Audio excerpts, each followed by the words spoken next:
Hey guys, the next video is, or this video right here is going to be on hierarchical dominance. So one of the best examples to use when talking about hierarchical dominance is, anything involving animals and fur color. So lots of animals, I think horses are another example, where the fur or hair color is determined by hierarchical dominance relationships between alleles. So we're going to look at guinea pigs here, and we're going to look at 4 types of fur color. We will look at full color, sepia color, cream color, and sometimes I call this albino. I don't know if it's true albino or if it's white. So I might go back and forth, but let's consider these the same thing. So now the full color is caused by a large C allele. We're going to use the large C symbol for the full color. And let's just start with the homozygous genotypes. So sepia is caused by, let's say this is small c superscript k. So sepia fur color, small c superscript k. Cream color, small c superscript d. Now albino, small c superscript a. Now there is a dominance relationship between these alleles such that C is dominant to the sepia allele. The sepia allele is dominant to the cream allele, and the cream allele is dominant to the CA allele. So with this little diagram here, you don't need to memorize this order. You would be given this order on a genetics test or genetics quiz. The hard part is being able to deduce the phenotypic and genotypic ratios given phenotypes or genotypes of parents, and using this to determine what the genotype and phenotype ratio is going to be of the offspring.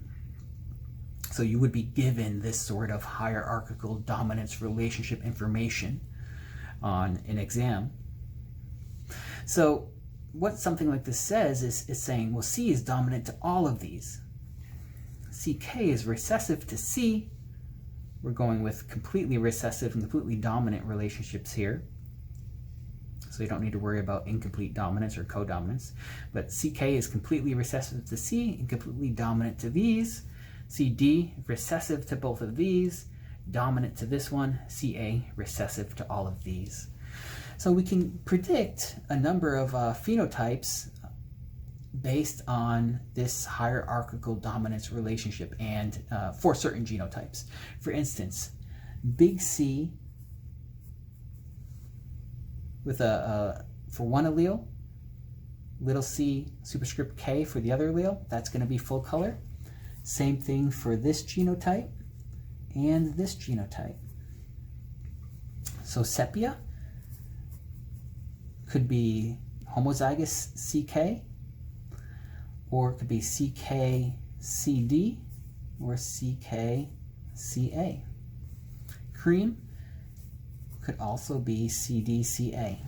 And albino would have to be homozygous for the CA allele.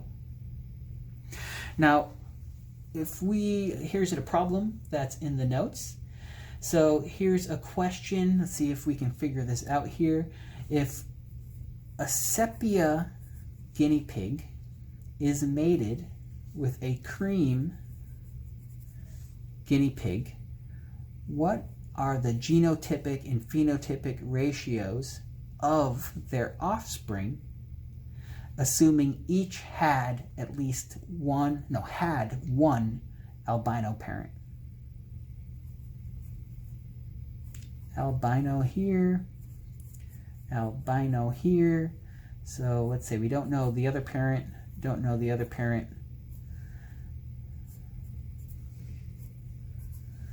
So this cross, so essentially this cross produced a sepia guinea pig, this cross produced a cream guinea pig. Now, with just this information here, predict the genotypic and phenotypic ratio of this cross here. Well, how would we do that? Well, we would start with this question right here. You would also be given this dominance relationship here, and you'd be able to determine that, well, albino has to be this genotype, CA. In the sepia in the cream offspring of this albino parent and the unknown parent would cause the sepia guinea pig to have to have a CA allele, because the albino parent has to donate one of these alleles to all of its offspring. Same thing over here. So we can infer now that the other allele must be CK for sepia. It has the sepia fur color. One of the alleles is the albino allele. The other one must be CK. For this one right here, the unknown allele has to be the one for cream fur color. So CD. Now we have the full genotypes of the two parents of this cross, and we can use a Punnett square to determine the genotypic and phenotypic ratio of their offspring. So we'll put the sepia parent up top. These are the gamete genotypes of the sepia parent. Here are the gamete genotypes. My D's are looking like A's, sorry. Gamete genotypes of the cream guinea pig. Combine these.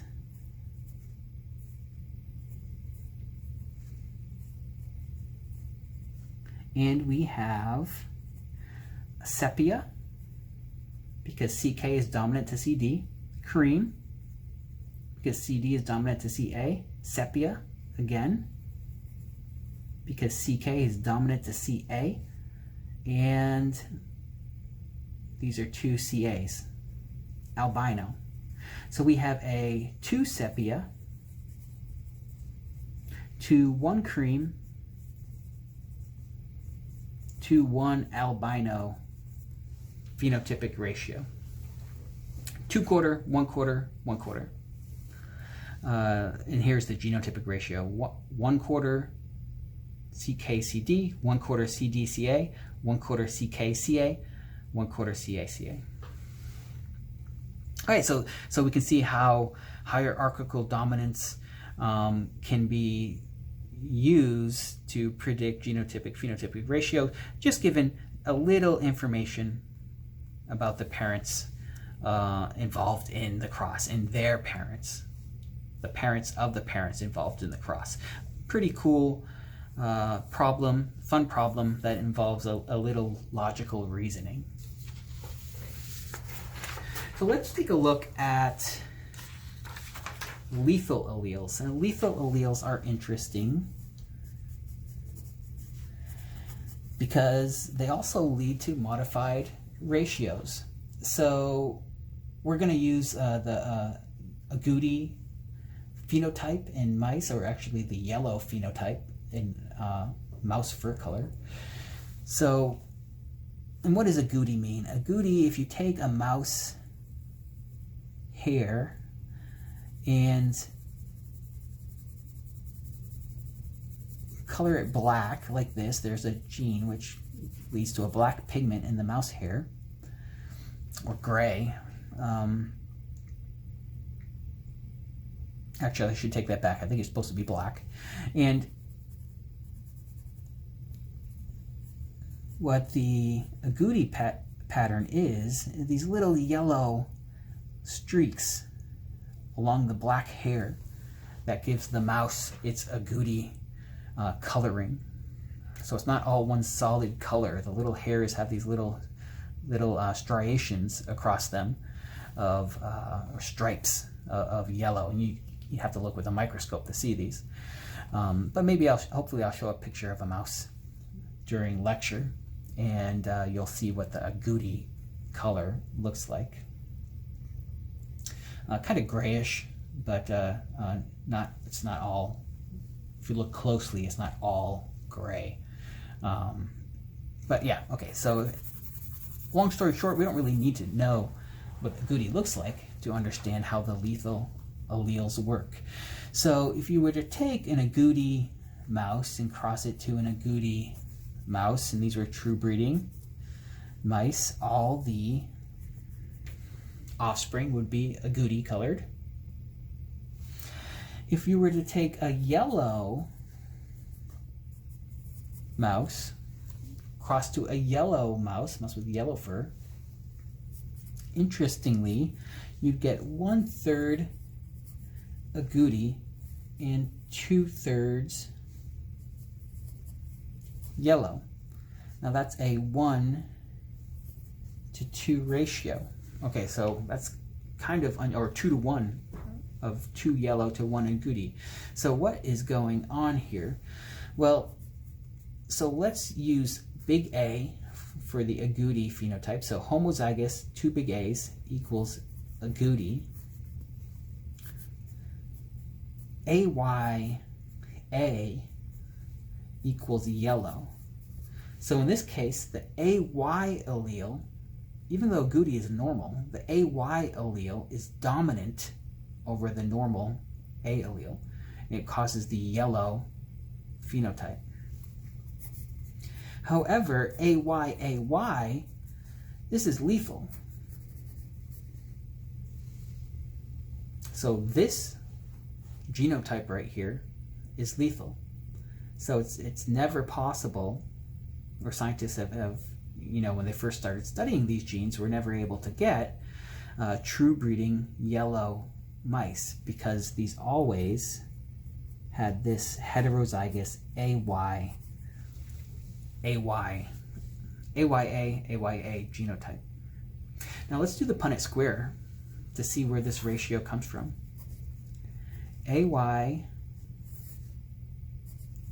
so 2 gametes there from one parent, and AYA here for the gametes from the other parent. We have 2 AYs here, AYA, AYA, and 2 A's. So here we have yellow, here we have yellow, and here we have agouti. And here we have lethal. So this is why we have our 2 yellow to 1 agouti phenotype. 2 yellow to 1 agouti phenotype, phenotypic ratio. So why wouldn't we, so one thing, a question that often comes up in class is, you know, why is this just 2 to 1? Why wouldn't we call this 2 yellow to 1 agouti to 1 lethal? So 2/4 to 1/4 to 1/4. And the thing is, we could describe it like that. Those are equivalent explanations. And the reason why we don't sometimes is when you do this cross and you look at all the progeny, and let's say you have, I don't know how many mice, two mouse parents can make, how many pups, well, let's say 30. Let's say it's 30. That'd be a lot, but if you look there, you'd say, oh, okay, usually, you know, 10 of them, approximately 10 of them are agouti, and 20 of them are yellow. That's what you're seeing in the experiment. You're seeing the 2 to 1 ratio. You're not seeing the 2 to 1 to 1, where the 1 is lethal, because the lethality probably happens shortly after the zygote is formed. So you have that AY zygote formed, and as it starts developing into an embryo you know, it just stopped developing, and so it's never born. And when geneticists are doing this sort of experiment, or we're doing this sort of experiment, they're not seeing, it's kind of gruesome, but they're not seeing, you know, another 10 dead pups. They're just seeing 30 pups, healthy pups born, 20 of them are yellow, 10 are agouti. So that's why sometimes, you know, you probably wouldn't necessarily say 2 to 1 to 1. You'd be looking for an explanation for this, and you say, where does this 2 to 1 ratio come from? Oh, you know, okay, you figured it out. There's the homozygous AY condition is lethal. But long story short, they are equivalent. And on an exam or a test, I would have to word the question in a way that, you know, you couldn't, both of these wouldn't be choices of 2 to 1 and a 2 to 1 to 1. Okay, and the reason I address that is students often have a question of how come we're calling that 2 to 1 instead of 2 to 1 to 1. And you essentially could call it both 2 to 1 or 2 to 1 to 1. So, okay, great. So that was, in that video, we covered hierarchical dominance and lethal alleles. Next, we're going to take a look at gene interaction and epistasis. See you in the next video.